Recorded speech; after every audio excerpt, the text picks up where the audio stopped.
Bonsoir, bonsoir. Alors, aujourd'hui, je voulais vous parler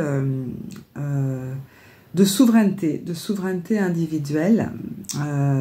Et parce que j'ai vu des choses passer qui faisaient des amalgames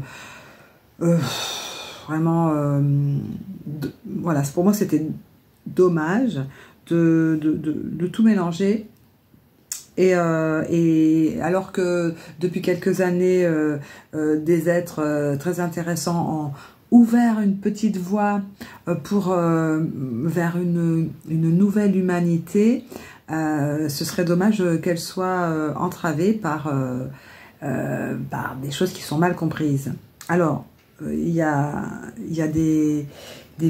si vous tapez sur internet les citoyens souverains, vous allez tomber sur une mouvance qui vient des États-Unis et qui apparemment est née dans les années 70, donc c'est pas nouveau, mais qui a mal tourné, on va dire, qui a mal été comprise. Il y a eu pas mal de choses qui sont parvenues jusqu'à nos oreilles, et notamment les années 2020, le début 2020, avec One Nation, et puis les Gilets jaunes avant ça, et qui ont un petit peu parlé de la fraude du non légal, et donc de cette histoire de comment dirais-je, qui ont soulevé en fait l'idée qu'effectivement quand nous naissons en France, enfin en France dans tout autre pays, hein, nous sommes estampillés avec, voilà, on doit déclarer les naissances. Et en déclarant la naissance de chaque individu, elle devient une personne juridique et elle a donc une double identité, son identité physique et corporelle, et son identité juridique sur les papiers. Bon, alors après, voilà, il y a eu beaucoup d'amalgames de faits. Et la personne qui en parle le mieux pour moi, c'est Dies Gis. Donc je vous mettrai en lien des vidéos là concernant. Moi ça a éveillé énormément de choses. Ça a fait écho. Et c'est vrai qu'au début, One Nation faisait aussi, avec la petite Alice, là, ça a éveillé pas mal de choses vraiment enthousiasmantes. J'ai cru à One Nation et j'ai pensé que c'était... peut-être le début de quelque chose de nouveau. Bon, après, ça a mal tourné. Hein. Il y a eu des débordements pour lesquels je n'étais pas du tout en accord. Et je reviens... Bon, en tout cas, ça m'a un petit peu concentré et cristallisé dans mon idée de souveraineté quand même. Et j'y vois maintenant un peu plus clair. C'est vrai qu'à une certaine époque, j'ai eu l'assurance... Enfin, en tout cas, j'allais dire, ça a été un peu la vie qui a fait les choses pour moi, vu que toutes mes affaires ont brûlé, donc mes papiers aussi.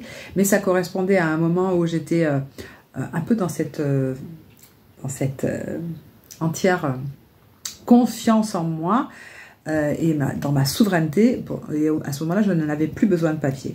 Bon, là, les choses ont fait que, à l'heure actuelle, je suis un petit peu... entre deux eaux, je reste dans une marginalité, soit, mais un petit peu comme quelqu'un qui visiterait un pays et ne souhaiterait pas se mettre en porte-à-faux avec les autorités de ce pays. Ça n'empêche pas que je reste souveraine dans mon âme, dans mon être-té, mais je consens à quelques règles de ce pays pour ne pas être en confrontation directe, puisque je vois bien, et puis donc les exemples récents ont bien montré que c'était encore mal compris, et ça risque d'être encore un petit peu compliqué de tout envoyer promener en fait, et il y a des règles pour lesquelles voilà, ça devient, par exemple, voilà, bon, c'est vrai qu'on n'est pas obligé d'avoir une carte d'identité, ça dépend ce qu'on fait en fait, hein, si on vit voilà, le jour où je vivrai à nouveau en autonomie, et que j'aurais plus besoin de me déplacer, ben je n'aurais plus peut-être plus de véhicule et donc j'aurais plus besoin de mon permis de conduire. La carte d'identité, on n'en a pas, c'est pas une obligation. On n'est pas obligé d'avoir une carte d'identité. On est obligé. On est obligé.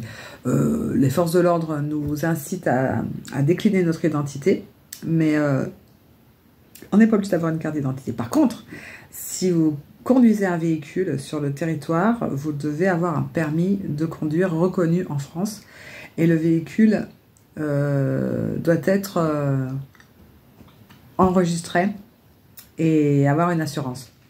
C'est très compliqué si on n'a pas tout ça. Bon, moi, j'ai roulé sans mes papiers et j'avais pas fait refaire les papiers de mon véhicule pendant un temps, donc ça c'était il y a quelques années et j'étais ok avec ça. Bon, ben maintenant je le suis moins, donc je n'ai plus envie de me mettre dans des situations délicates. On verra plus tard, mais en tout cas pour l'instant c'est un peu voilà, c'est un peu mes concessions pour ce pays, même si je ne consens pas à tout. Et c'est vrai que pendant les années Covid, il était hors de question pour moi de porter un masque. J'ai eu des amendes, et voilà, c'est comme ça. Voilà.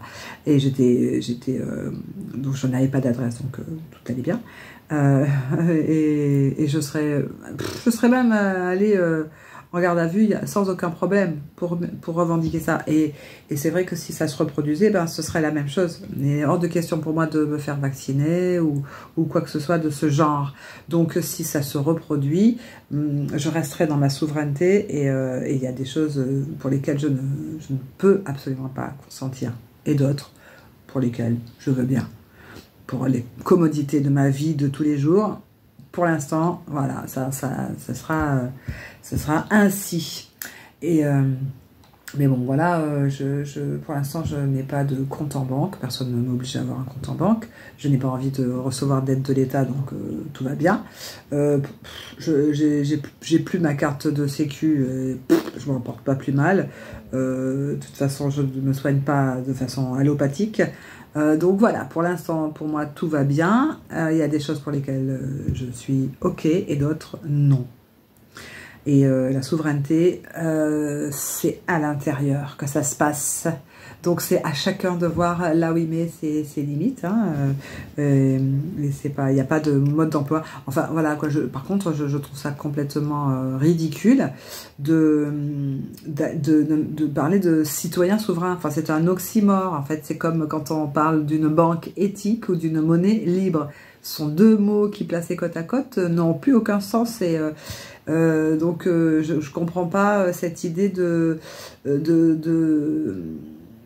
plus être dans les avec des papiers reconnus dans le pays dans lequel on vit. Par contre, d'aller payer parce que il y a des sites qui vous vendent des soi-disant papiers de citoyens universels, etc. Mais qui ne sont reconnus par aucun État.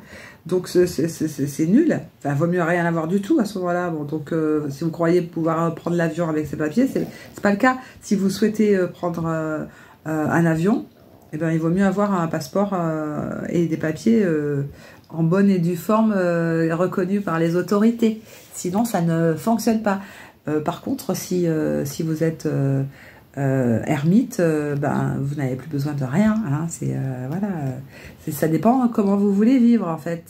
Donc moi pour l'instant j'ai envie de continuer de voyager avec mon camion. Donc je consens à certaines règles de ce pays et de ce système pour lequel je n'ai pas voté et que je n'ai pas créé et que voilà, et pourtant je serais plutôt encline à vouloir inventer quelque chose de nouveau, mais ça viendra peu à peu et ce ne sera pas avec on appelle ça des facsimiles, quoi. Je veux dire, c'est pas voilà en créant une nouvelle monnaie que les choses vont changer. Pour moi, c'est nos monnaies.